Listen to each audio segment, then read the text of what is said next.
नमस्कार दोस्तों, इस चैनल पे आप सभी का स्वागत है। आज के वीडियो में हम सीखेंगे यौगिक से तत्वों का ऑक्सीकरण संख्या कैसे ज्ञात करें।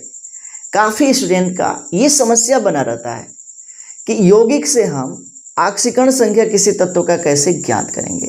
तो बहुत ही शानदार ट्रिक से हम इस वीडियो में आपका ये जो डाउट है इसको क्लियर करने वाले हैं। तो दोस्तों, आपको करना क्या है, वीडियो को शुरू से अंत तक देखना है। यदि आप ऐसा करते हैं तो किसी भी यौगिक से तत्व की ऑक्सीकरण संख्या को आप ज्ञात कर पाएंगे, चाहे वह यौगिक कितना भी जटिल क्यों ना हो।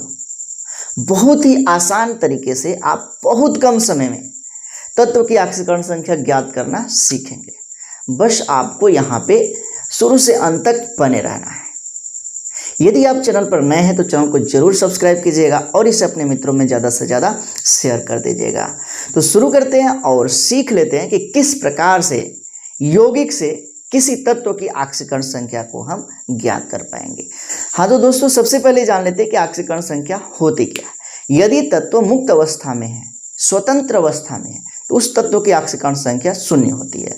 और यदि वह तत्व संयुक्त अवस्था में है, जुड़ करके यौगिक बनाया हुआ है, तो उस यौगिक में उस तत्व पर जो आवेशों की संख्या होती है, चाहे निगेटिव आवेश हो या पॉजिटिव हो, वही संख्या उस तत्व की ऑक्सीकरण संख्या कहलाती है। क्या कहा गया यहाँ पे, संयुक्त अवस्था में किसी परमाणु या परमाणुओं के समूह पर उपस्थित आवेशों की कुल संख्या ऑक्सीकरण संख्या कहलाती है। यानी कि वह संयुक्त अवस्था में होना चाहिए, उस पर कोई ना कोई आवेश होगा जरूर, चाहे वो पॉजिटिव आवेश हो या निगेटिव आवेश हो। वही आवेशों की जो संख्या है उस तत्व की ऑक्सीकरण संख्या कहलाती है। जैसे कि हम बात करें, यदि हाइड्रोजन संयुक्त अवस्था में होता है तो उस पर +1 आवेश, यानी कि उसकी ऑक्सीकरण संख्या +1 होगी।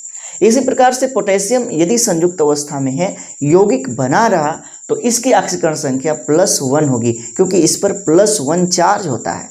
इसी प्रकार से ऑक्सीजन है तो ऑक्सीजन की ऑक्सीकरण संख्या -2 होती है यौगिक में। ऐसे स्वतंत्र अवस्था में रहेगा, मुक्त अवस्था में रहेगा, तो उसकी ऑक्सीकरण संख्या क्या होगी, तो 0 होगी। अब ऑक्सीकरण संख्या हम कैसे ज्ञात करेंगे, यही तो हमारा टॉपिक है आज का। तो ऑक्सीकरण संख्या यदि आप इसको देख लेंगे तो बहुत ही कम समय में ऑक्सीकरण संख्या ज्ञात करेंगे। तो वही चीज़ हम अब सीखने चल रहे हैं, ऑक्सीकरण संख्या हम कैसे ज्ञात करें। तो इसके लिए छोटे छोटे फार्मूले हैं, उस फार्मूले को आपको थोड़ा सा ध्यान देना है, यानी कि उसको याद रखना है। यदि ऐसा आप करते हैं तो जरूर आप किसी भी यौगिक से जटिल यौगिक से तत्व की ऑक्सीकरण संख्या को आसानी से ज्ञात कर पाएंगे। तो इन्हीं फार्मूले पे ध्यान देना है। जैसे कि हम कहें कि कोई यौगिक है, कोई भी यौगिक है और इस रूप में है, भाई मान लेते हैं कि कोई यौगिक है और इस रूप में AXBYC चैट या AXBYC पे -2 है, या AXBY पे 2+ चार्ज है CZ। इसी तरह का तो यौगिक होता है, ऐसे ही यौगिकों का सामना करना पड़ता है। यहाँ पे ABC क्या है, तो तत्व का प्रतीक होगा, और यहाँ पे XYZ क्या है, तो उस परमाणु की संख्या होगी, उस तत्व की संख्या होगी। जैसे हम कहें H3PO4 है तो H क्या है, यहाँ पे A है, ठीक है, P क्या है, B है, और C क्या है, O है। और यहाँ पे X के स्थान पे 3 लिखा गया, यहाँ पे 2 लिखा गया, ठीक है। तो वही चीज़ है यहाँ पे। तो इन्हीं चीज़ों पर ध्यान देना और बहुत ही आसान तरीके से आप क्या कर पाएंगे, ऑक्सीकरण संख्या ज्ञात कर पाएंगे। यदि हम इस फार्मूले की बात करें तो इसके लिए सूत्र आता है, ये क्या करते हैं कि उस यौगिक में जो तत्व है, तत्वों के ऑक्सीकरण संख्या को जोड़ लेते हैं, और जिस तत्व का ऑक्सीकरण संख्या ज्ञात करना होता है उसको मान लेते हैं कि माना उसकी ऑक्सीकरण संख्या X है, और इससे हम बहुत ही आसानी से क्या कर सकते हैं, ऑक्सीकरण संख्या ज्ञात कर सकते हैं। तो देखो, ऑक्सीकरण संख्या ज्ञात करना है, जैसे कि इसमें तो X है परमाणुओं की संख्या इंटू A की ऑक्सीकरण संख्या, प्लस Y है इसके परमाणुओं की संख्या और B की ऑक्सीकरण संख्या, प्लस Z ये वाला है इसके परमाणुओं की संख्या और C की ऑक्सीकरण संख्या, इसको जो है क्या करना है, जोड़ लेना है और ये बराबर होगा 0 का। कब? जब उस यौगिक पर कोई चार्ज न हो। जैसे कि यहाँ पे यौगिक पे कोई भी चार्ज नहीं है, न ही पॉजिटिव है न ही नेगेटिव। दूसरे सूत्र की बात करते हैं, यदि यौगिक इस तरह का है, ठीक है, इस पर देखो नेगेटिव चार्ज है, तो इसके लिए क्या करते हैं, सेम टू सेम सब वही प्रोसेस होगा, केवल जितना चार्ज है वो उसके बराबर हो जाएगा। यौगिक के ऑक्सीकरण संख्या के बराबर चार्जों की संख्या हो जाएगी, आवेशों की संख्या हो जाएगी। उसी प्रकार से तीसरा फार्मूला है, ये सब कुछ वही रहेगा, इस पर पॉजिटिव चार्ज है तो क्या होगा, यौगिक की ऑक्सीकरण संख्या उस पॉजिटिव चार्ज के बराबर हो जाएगी। यदि कोई चार्ज नहीं है तो यौगिक की ऑक्सीकरण संख्या क्या होती है भाई, 0 होती है, ये याद रखना है। यदि यौगिक पर कोई चार्ज नहीं है तो यौगिक की कुल ऑक्सीकरण संख्या, मतलब उसमें उपस्थित तत्वों की कुल ऑक्सीकरण संख्या 0 के बराबर होती है। और यदि उस पर कोई चार्ज है, चाहे नेगेटिव हो या पॉजिटिव, तो यौगिक की ऑक्सीकरण संख्या, मतलब कि उसमें उपस्थित तत्वों की कुल ऑक्सीकरण संख्याओं का योग उस चार्ज के बराबर होगा, चाहे वह चार्ज नेगेटिव हो या पॉजिटिव हो। ये बातें आपको ध्यान रखनी है। हाँ तो दोस्तों, अब हम चलते हैं एग्जाम्पल की ओर, और एग्जाम्पल से ही सब कुछ क्लियर होने वाला है। यानी कि बहुत ही आसानी से आप क्या कर सकते हैं, यौगिक से किसी तत्व की ऑक्सीकरण संख्या को निकाल पाएंगे। तो यहाँ पे हम ध्यान देते हैं, सबसे पहला जो यौगिक लिया है H2O। H2O में आपको हाइड्रोजन की ऑक्सीकरण संख्या ज्ञात करनी है। जिसकी ऑक्सीकरण संख्या ज्ञात करनी होती है उसे मान लेते हैं क्या चीज़, तो X, ठीक है। ऑक्सीकरण संख्या जिसकी ज्ञात करनी है उसे क्या मान लेते हैं, X, और इसके अनुसार हम क्या करते हैं कि उसमें उपस्थित जो तत्व है उसकी ऑक्सीकरण संख्या को जोड़ लेंगे, और उसके बाद से आसानी से X का मान आ जाएगा, यानी कि यौगिक में जिस तत्व की ऑक्सीकरण संख्या है उसे हम ज्ञात कर पाएंगे। तो ध्यान देना, यहाँ पे हाइड्रोजन की ज्ञात करना है तो हाइड्रोजन की ऑक्सीकरण संख्या को मान लेते हैं X। इसके परमाणुओं की संख्या कितनी है, 2 है, यही है ना, 2।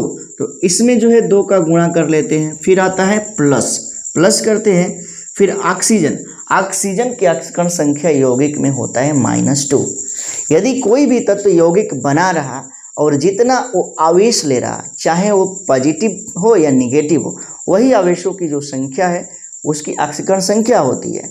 ऑक्सीकरण संख्या पॉजिटिव होती है, निगेटिव होती है और 0 भी हो सकती है। तो बातों पर यहाँ पे ध्यान देना, और बहुत ही आसानी से आप ऑक्सीकरण संख्या निकाल पाएंगे। तो यहाँ पे क्या है, ऑक्सीजन की ऑक्सीकरण संख्या होती है -2। भाई इस पर कोई चार्ज है इस यौगिक पे, नहीं है तो किसके बराबर हो जाएगा, 0 का, क्योंकि ये वाला फॉर्मूला यहाँ पे लागू होने वाला है। अब देखो भाई, ये हो जाएगा 2x, प्लस में माइनस का मल्टीप्लाई होगा तो माइनस हो जाएगा, -2 = 0। अब देखो यहाँ पे, तो ये वाला हो जाएगा x = ये इधर जाएगा तो पॉजिटिव में 2, और ये देखो ये इधर आ जाएगा 2 = हो जाएगा +1। तो कितना आ गया हाइड्रोजन की ऑक्सीकरण संख्या, +1। यहाँ पे देखो भाई, NO में N की ऑक्सीकरण संख्या ज्ञात करना है। पता है कि जिसकी ऑक्सीकरण संख्या ज्ञात करनी होती है उसे मान लेते हैं X। अब यहाँ पे क्या है, प्लस करेंगे। अब देखो X के परमाणुओं की संख्या तो एक ही है, N क्योंकि एक ही है। अब देखो ऑक्सीजन की ऑक्सीकरण संख्या होता है -2, = हो जाएगा 0, क्योंकि इस पर कोई भी चार्ज नहीं है। जब चार्ज नहीं होता है तो हम क्या करते हैं, ये वाला फार्मूला यहाँ पे यूज करते हैं भाई।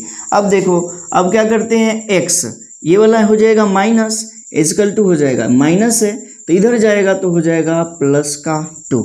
अब देखो यहाँ पे नाइट्रोजन की ऑक्सीकरण संख्या कितनी आ गई, +2।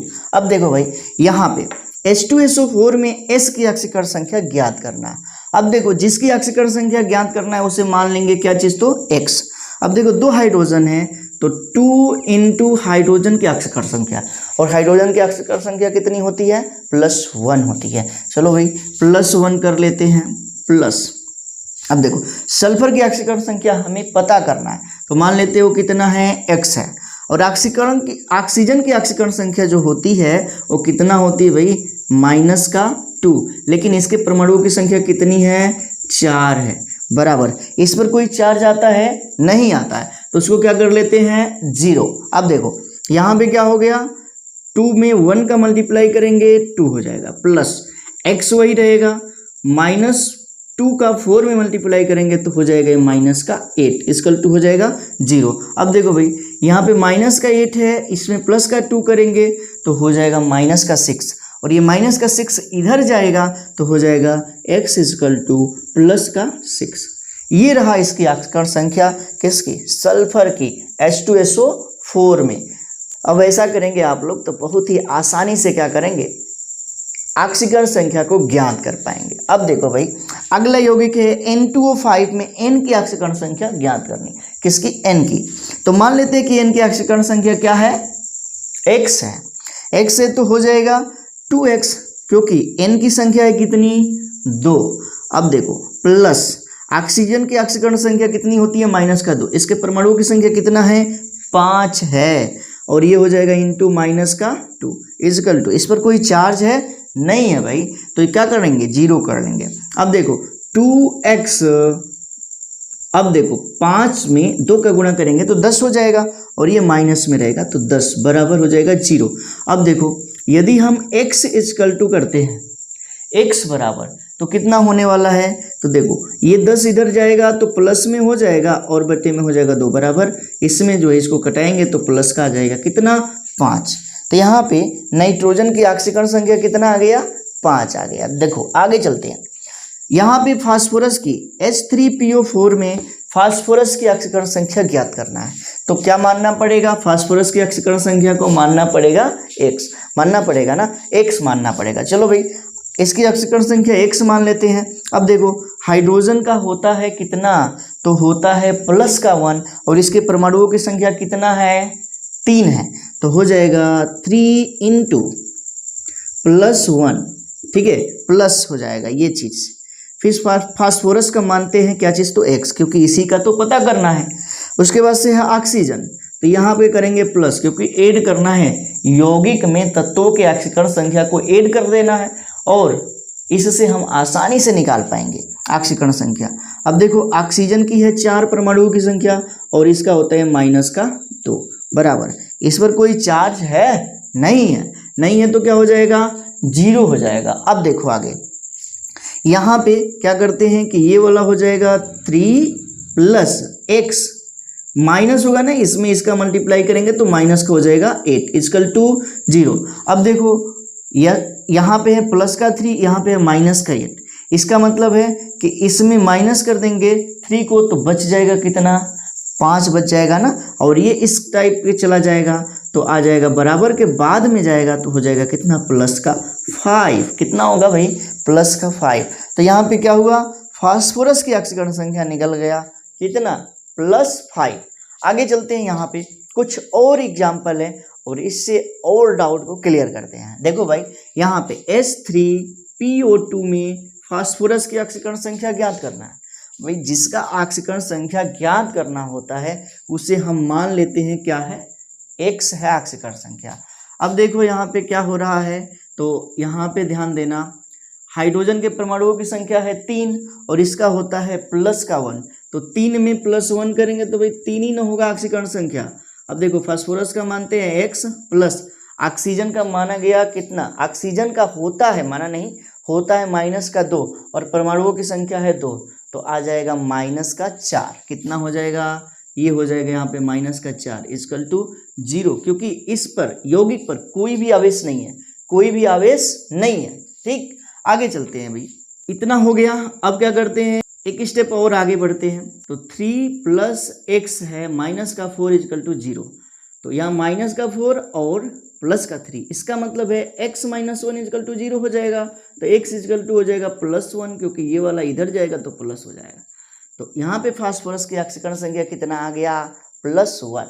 इधर चलते हैं, SO4 पे 2 माइनस चार्ज है और इस पर सल्फर की ऑक्सीकरण संख्या ज्ञात करनी। कैसे करेंगे, कर लेते हैं इसको। जिसकी ऑक्सीकरण संख्या ज्ञात करनी होती है उसको मान लेते हैं कितना, x, क्या मानते हैं, x, तो ये वाला हो जाएगा x प्लस ऑक्सीजन की ऑक्सीकरण संख्या होती है -2 और परमाणुओं की संख्या कितना है, 4 है। जब 4 है तो 4 में 2 का मल्टीप्लाई करेंगे तो ये वाला हो जाएगा -8 बराबर, इस पर जितना भी आवेश है, जितना भी यहाँ पे चार्ज है वो उसके बराबर हो जाएगा ऑक्सीकरण संख्या, क्योंकि यहाँ पर ये वाला फार्मूला लागू होने वाला है। तब हो जाएगा यहाँ पे -2। अब देखो x इक्वल टू ये वाला इधर जाएगा तो +8 हो जाएगा और -2 करेंगे तो x बराबर हो जाएगा +6। मतलब कि यहाँ पे सल्फर की ऑक्सीकरण संख्या कितना आने वाला है, कितना 6 +6। अब इस आसान विधियों से किसी भी यौगिक में तत्व की ऑक्सीकरण संख्या को आप निकाल पाएंगे। अब तो बहुत जल्दी निकालेंगे। देखो ध्यान से यहाँ पे NH4 पे प्लस चार्ज, इसमें N की ऑक्सीकरण संख्या ज्ञात करना है। भाई N है तो मान लेते हैं उसकी ऑक्सीकरण संख्या कितना है X, क्योंकि X हम क्या करते हैं, जिसकी ऑक्सीकरण संख्या ज्ञात करना होता है उसे मान लेते हैं। अब देखो प्लस हाइड्रोजन की ऑक्सीकरण संख्या +1 और 4 परमाणुओं की संख्या है तो प्लस का हो जाएगा 4 बराबर इस पर कितना है तो +1 जो है करेंगे, क्योंकि चार्ज है इस यौगिक पर कितना +1 का। तो जो चार्जों की संख्या होती है वही क्या कर लेते हैं, यहाँ पे हम ऐड कर इक्वल टू में रख देते हैं, क्योंकि ऑक्सीकरण संख्या किसी चार्ज के बराबर होती है। यौगिक की ऑक्सीकरण संख्या उसके चार्ज के क्या होती है, बराबर होती है। तो ध्यान देना यहाँ पे क्या हो जाएगा, x इक्वल टू ये वाला हो जाएगा माइनस, इधर जाएंगे तो कितना हो जाएगा -4, तो प्लस उसमें 1 करेंगे तो हो जाएगा -3। तो क्या हुआ यहाँ पे ऑक्सीकरण संख्या NH4 में N की आ गया कितना +3। अब देखो यहाँ पे KMnO4 में Mn की ऑक्सीकरण संख्या ज्ञात करना है, तो K की ऑक्सीकरण संख्या होती है +1 प्लस Mn की ऑक्सीकरण संख्या मान लेते हैं x, क्योंकि जिसका ज्ञात करना होता है उसको हम मान लेते हैं x, प्लस कितना ऑक्सीजन है तो ऑक्सीजन की ऑक्सीकरण संख्या कितना होता है, अब तो याद हो गया होगा -2 होता है। और परमाणुओं की संख्या कितनी है, 4 है तो -2 में 4 का मल्टीप्लाई करेंगे तो -8 आ जाएगा, कितना 8 इक्वल टू इस पर कोई चार्ज है यौगिक पे, नहीं है तो कितना हो जाएगा 0 हो जाएगा। अब देखो भाई यहाँ पे +1 है, यहाँ पे -8 है, तो क्या होगा ये +1 -8 में ऐड होगा तो -7 बचेगा। इसका मतलब है कि x को उधर लेकर के जाएंगे तो +7 हो जाएगा, यहाँ पे -7 बचा, इधर आया तो +7, यानी कि यहाँ पर Mn की ऑक्सीकरण संख्या कितना हो गया +7। अब देखो K2Cr2 और 7 में Cr की ऑक्सीकरण संख्या ज्ञात करना है, कैसे ज्ञात करेंगे, ध्यान दो। यहाँ पर K2 है, यानी कि पोटेशियम के परमाणुओं की संख्या 2 है और पोटेशियम की ऑक्सीकरण संख्या कितनी होती है +1, तो क्या करेंगे +1 में 2 का मल्टीप्लाई करेंगे तो +2 हो जाएगा, होगा कि नहीं होगा, ठीक।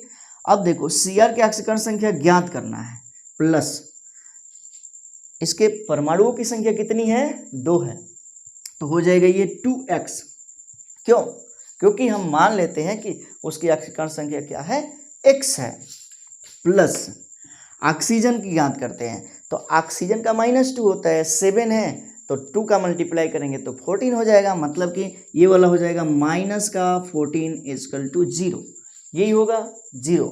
अब देखो इसको क्या करते हैं 2x है, यहाँ पे ये वाला -14 है और यहाँ पे 2 है तो -12 बचेगा ना, 2x -12 इक्वल टू 0, यही होने वाला है। अब देखो ये वाला इधर जाएगा तो प्लस हो जाएगा और इसको जो है इससे कटाएंगे तो 6 टाइम में जाएगा, इसका मतलब हो जाएगा कि इसका हो जाएगा +6।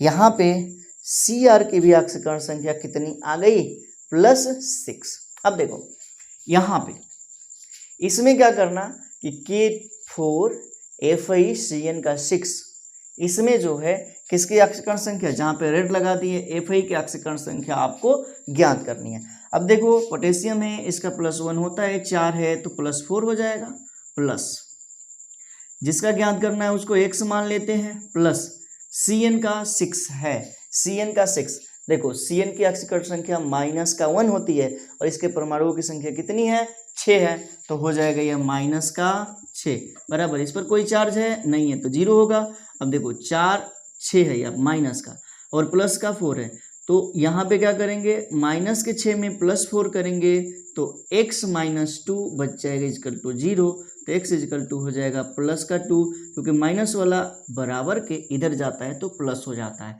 अब यहाँ पे Fe की ऑक्सीकरण संख्या कितनी आ गई +2। अब देखो यहाँ पे निकिल है इसकी ऑक्सीकरण संख्या इस यौगिक में आपको ज्ञात करना है।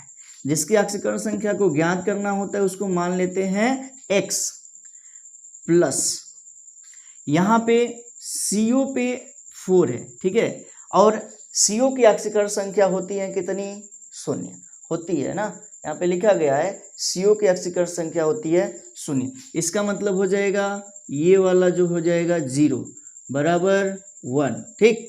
अब बराबर 0 होगा ना भाई, क्योंकि इस पर भी कोई चार्ज नहीं है, तब यहाँ पे हो जाएगा x इजकल टू 0।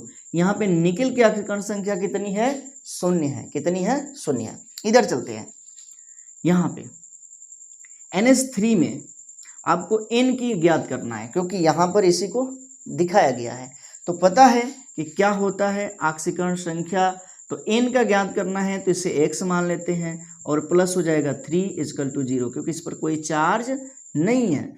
अब यहाँ पे देखो ये वाला हो जाएगा x इजकल टू माइनस का 3, तो यहाँ पे नाइट्रोजन की ऑक्सीकरण संख्या कितनी है, माइनस का 3 है। इधर देखते हैं NaCl में Cl की, भाई सोडियम की ऑक्सीकरण संख्या प्लस का 1 होता है यौगिक में, तो यहाँ पे हो जाएगा 1 प्लस, जिसका ज्ञात करना है उसको x मान लेते हैं, इजकल टू हो जाएगा 0, है ना। अब देखो, अब यहाँ पे x इजकल टू माइनस का 1 हो जाएगा, क्योंकि ये वाला तो इधर जाएगा, तो -1 इसकी ऑक्सीकरण संख्या हो जाएगी। CO2 में C की ऑक्सीकरण संख्या ज्ञात करना, तो ध्यान देना यहाँ पे जिसकी ज्ञात करना होता है उसे क्या मान लेते हैं, x मान लेते हैं, x माना प्लस। अब देखो यहाँ पे क्या है, तो ऑक्सीजन की ऑक्सीकरण संख्या माइनस का 2 ऑक्सीजन है, तो माइनस का हो जाएगा 4 इजकल टू 0, क्योंकि इस पर कोई भी चार्ज नहीं है। अब क्या है यहाँ पे, तो x इजकल टू हो जाएगा प्लस का 4, मतलब कि यहाँ पे कार्बन की ऑक्सीकरण संख्या कितनी है, प्लस का 4 है। इतने सारे एग्जाम्पल से आपके सारे डाउट क्लियर हो गए होंगे कि आप किस तरह से यौगिक में किसी तत्व की ऑक्सीकरण संख्या को ज्ञात कर पाएंगे। इस वीडियो को बार बार देखना, जरूर आप जटिल से जटिल यौगिक में तत्व की ऑक्सीकरण संख्या को चुटकियों में जो है हल कर पाएंगे। तो इस वीडियो में इतना ही रहने देते हैं, नए वीडियो में एक और रसायन विज्ञान के नए टॉपिक के साथ मिलेंगे। तब तक के लिए thank you, thanks for watching. जुड़े रहे नारायण सर क्लासेस के साथ।